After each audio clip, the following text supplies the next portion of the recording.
A ship exploded in the night. No one died. But peace might have. Off the coast of Senegal, the oil tanker Mersine burned with 39,000 tons of fuel in its belly. It wasn't just metal that cracked.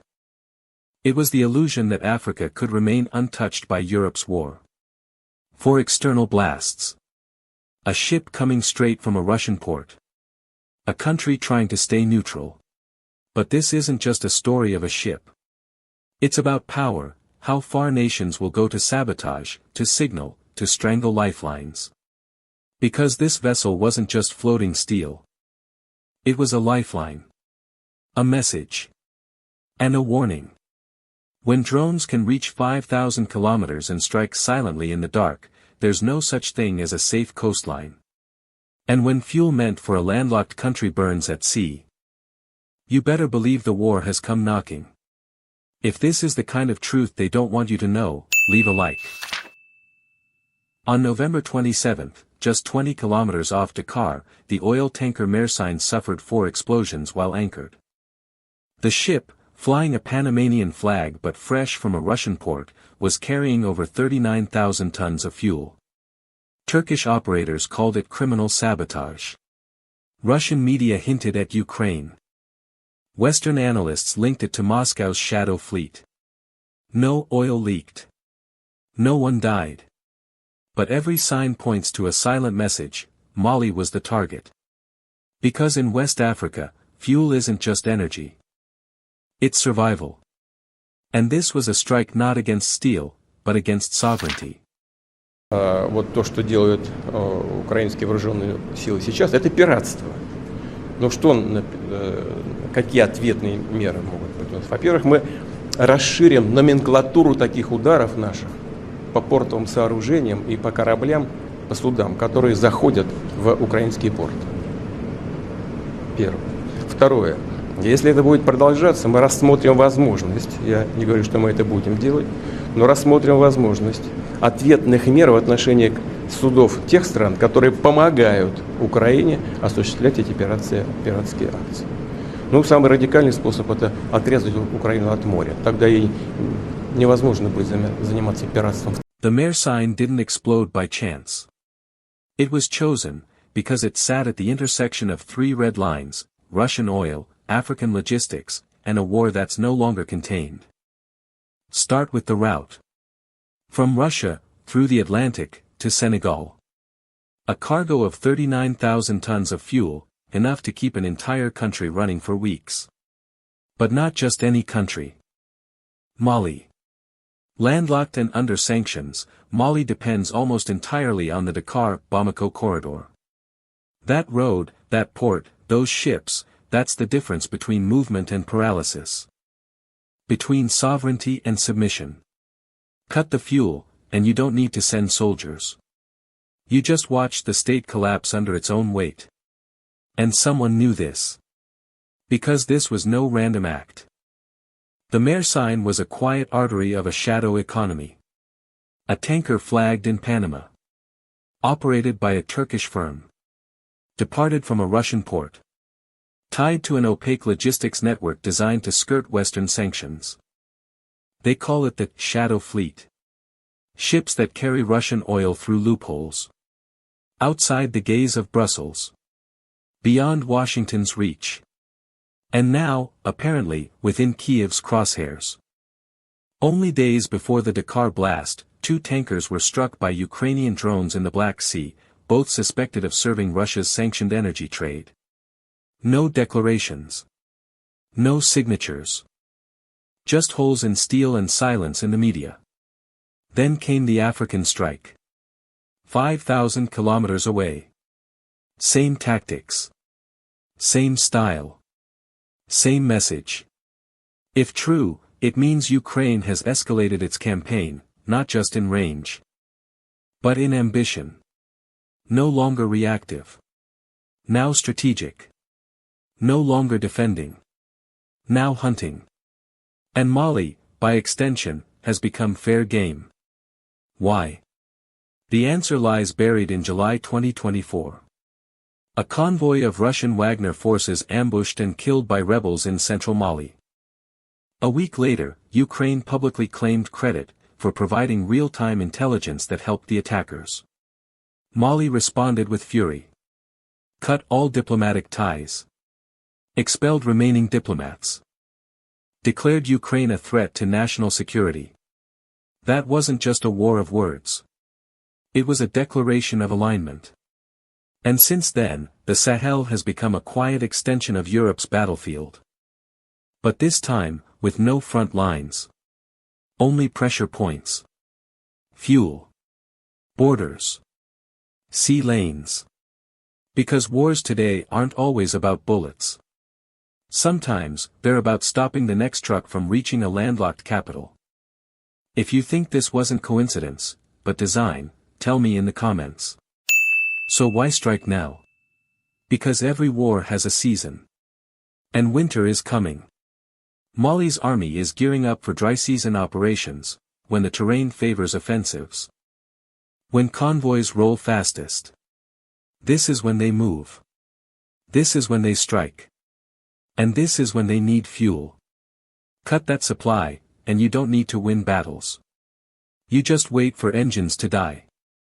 That's the logic behind the blast. But there's a deeper story here. It's not just about tanks and trucks. It's about Mali's defiance. This is a country that turned its back on Western partners. That kicked out French troops. That declared its own economic model. That aligned militarily with Russia, and ideologically with sovereignty. To its enemies, that makes Mali more than a target. It makes it a precedent. If Mali succeeds, others might follow. If Mali stands, others might rise. And so, the fuel must not flow. Because energy isn't just power. It's the will to resist. And that, in the eyes of a collapsing Western order, must be punished. So a tanker burns. A government says nothing. And a continent watches. The Mersine wasn't just a ship. It was a node in a network, one so tangled, it reveals how deeply Africa has been drawn into a war it never started. Start with the operator. Besiktas Shipping. A Turkish company. Officially neutral, but its tankers have long serviced Russian ports. It was a convenient partner for the so-called Shadow Fleet, a web of ships registered under Panamanian or Liberian flags. Operating in legal gray zones. The West knows this network. So does Ukraine. And when fuel destined for Mali moved under this cover, someone decided to make an example of it. Not on paper. But with fire. But drones don't just fly 5,000 kilometers on their own. This was an intelligence operation. A precision strike. A message coded in steel and saltwater. Which means someone fed coordinates. Someone tracked movement. Someone launched. And that, someone, might not be Kiev alone. Because drone warfare at this scale requires three things: targeting data, launch infrastructure, and real-time control. Let's talk about data. Since 2022, Ukraine has built one of the world's most advanced battlefield ISR networks, thanks to the United States and NATO. Starlink uplinks. NATO satellite intelligence.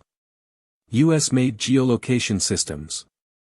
That's how they see targets. Anywhere. Even off the coast of West Africa. Then comes infrastructure. Ukraine doesn't have bases in Senegal. But its backers do. The United States operates intelligence and surveillance centers across the Sahel, from Agadez in Niger to Accra in Ghana. France, too, maintains naval presence off the Gulf of Guinea. We don't know if these facilities were involved. But we do know the pattern. In July 2024, Mali's Wagner forces were ambushed using coordinates reportedly provided by Ukraine. A month later, US drones were spotted in southern Mali's airspace. These aren't isolated incidents. This is a growing footprint. And finally, real-time control. Any drone strike at sea, hundreds of kilometers from shore, requires mid-flight guidance. That means satellite uplink or relay from a nearby asset. either a ship or a covert base. So either Ukraine has quietly deployed hardware in the Atlantic, or it had help from allies, from proxies, from partners willing to stay in the shadows. Which brings us back to the blast.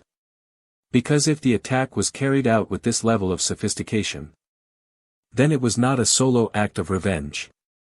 It was coordinated disruption. A geopolitical message.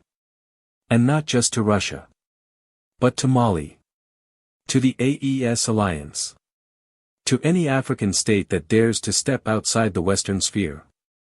You want to trade freely? We'll sync your routes. You want to buy fuel from who you want? We'll target the tankers.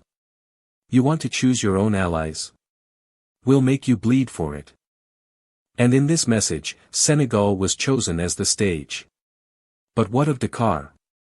What does it say about the country that the world's next great proxy war might have passed just off its shores, without a single statement from its president, its army, or its foreign ministry? What does it mean that the only official comment came from the Port Authority? That no foreign power has been named, no accusation made, no international protest filed? It means this.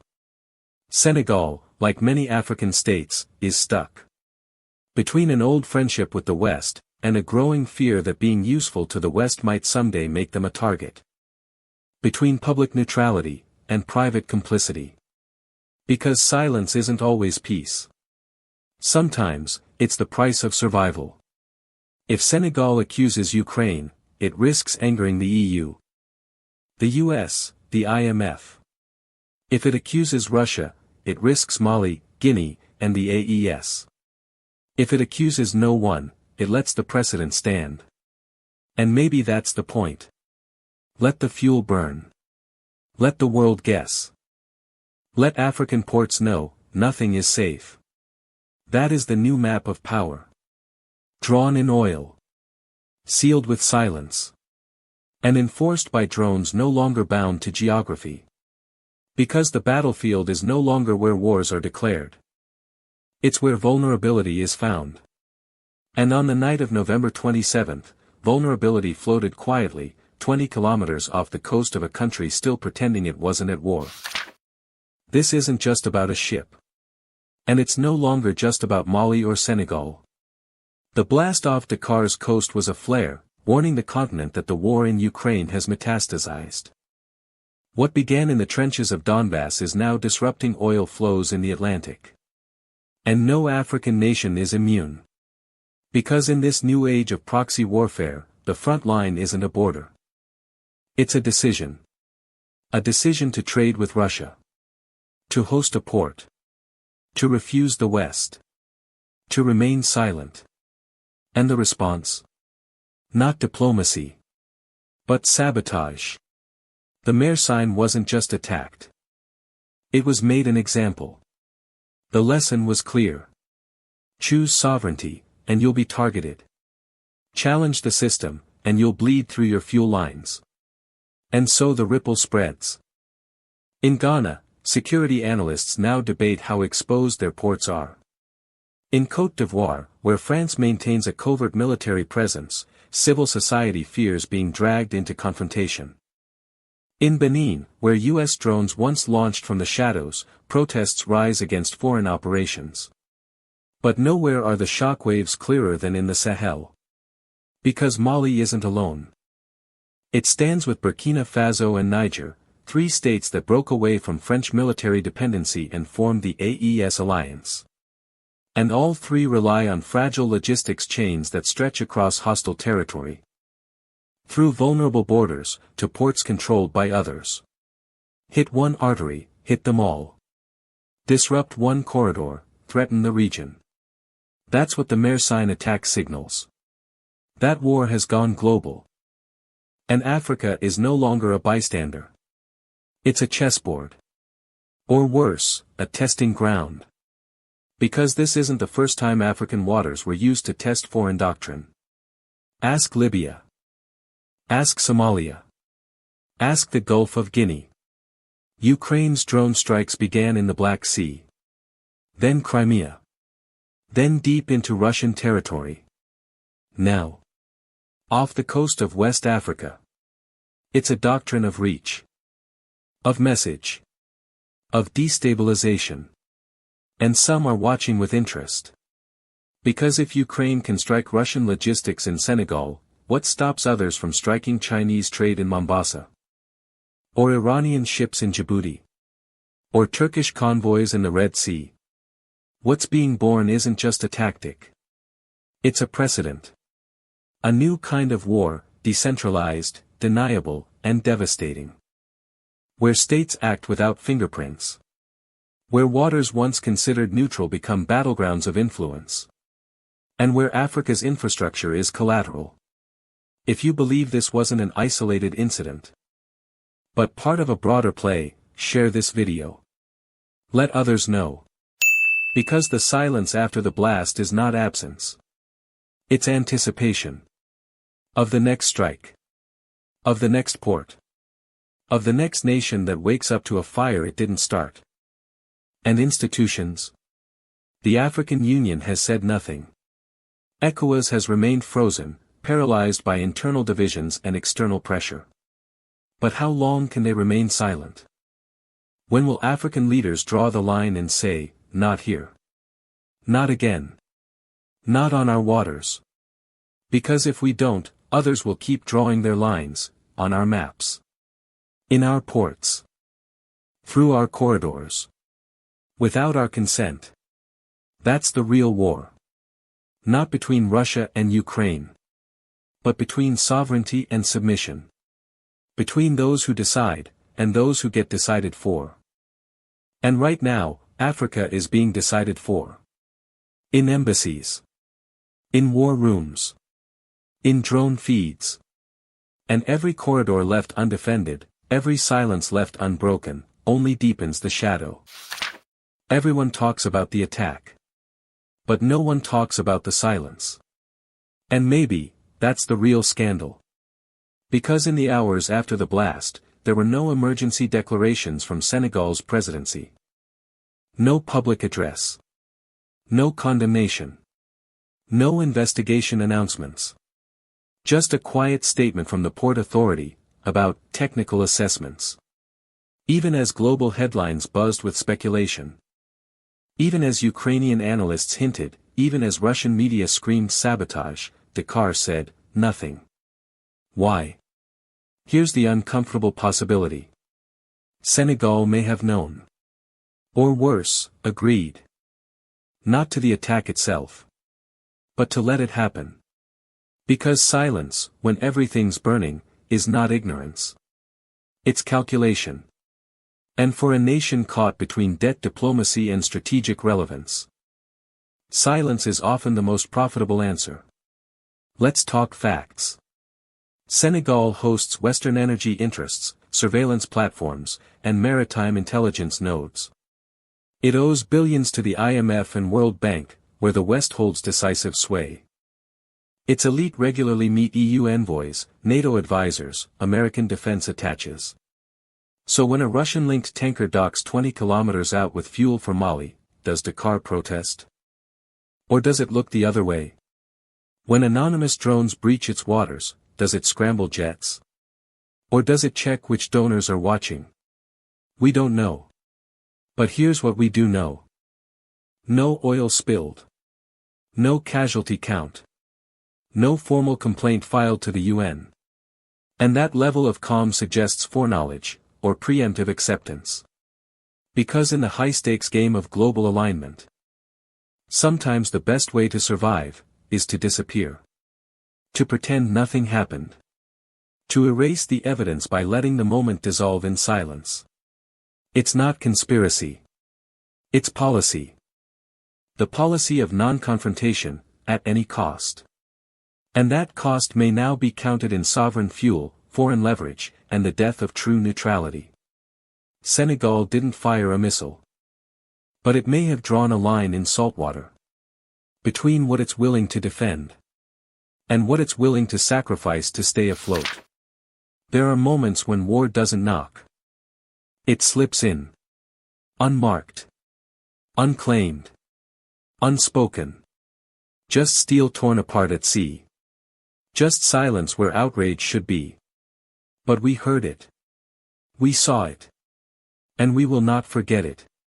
Because the line has been crossed, not just in Dakar's waters, but in Africa's dignity. This wasn't an attack on a ship. It was an attack on sovereignty. On the right to choose. On the belief that African lives, ports, and policies can stay out of foreign crosshairs. And if we don't speak now, we may never speak at all. If you don't want this truth buried, like the ship beneath the waves, then like, comment, and subscribe. Not for me, but for every voice still waiting to be heard.